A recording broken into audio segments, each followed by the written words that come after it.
You know, I gave years of my life to my company. Late nights, weekends, missed birthdays, skipped family dinners. I did it all, thinking one day it would pay off.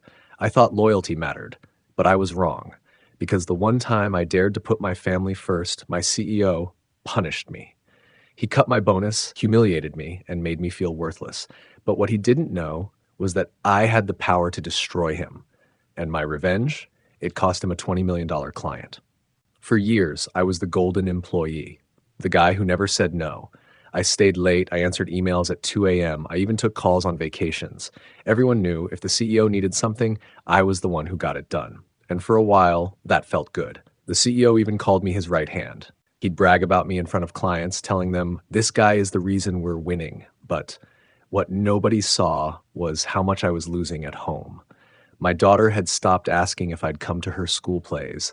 My wife had gotten used to eating dinner alone, and me, I'd started to forget what a normal life even felt like. But then came the day I decided enough was enough. And trust me, that's when everything changed. My daughter had her school play. She'd been practicing for weeks, and she begged me to come.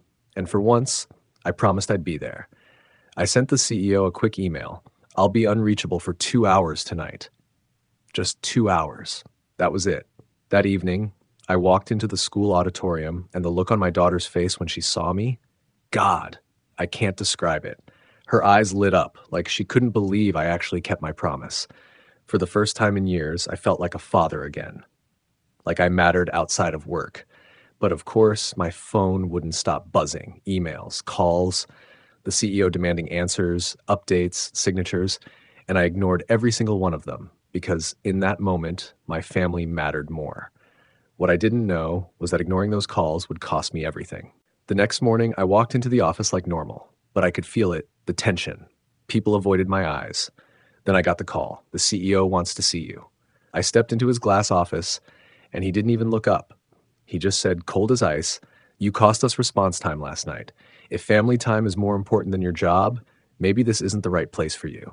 And just like that, he slashed my annual bonus, the money I was counting on for my daughter's college fund. And to make it worse, he announced in front of the senior staff that I was slipping, that I was losing my edge, humiliating me like I was disposable. I went home that night broken.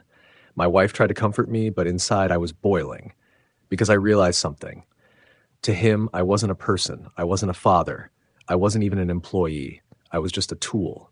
And tools can be replaced. So that night, I made a promise to myself if he wanted war, I'd give him one, and I'd hit him where it hurt. A few weeks later, it came. The opportunity. Our company was negotiating a massive contract worth $20 million. It was the CEO's pride and joy, the deal that would make him a star in front of the board. But here's the thing. The client didn't trust him. They trusted me. I was the one who handled their calls, answered their questions, built that relationship. Meanwhile, the CEO kept treating me like dirt. And then, one afternoon, an email landed in my inbox. The client had questions about some shady fees in the proposal. The CEO replied to them directly. Arrogant, dismissive, basically lying through his teeth. But he made one mistake. He CC'd me on the thread. Pause for tension. And in that moment, I knew this was my chance.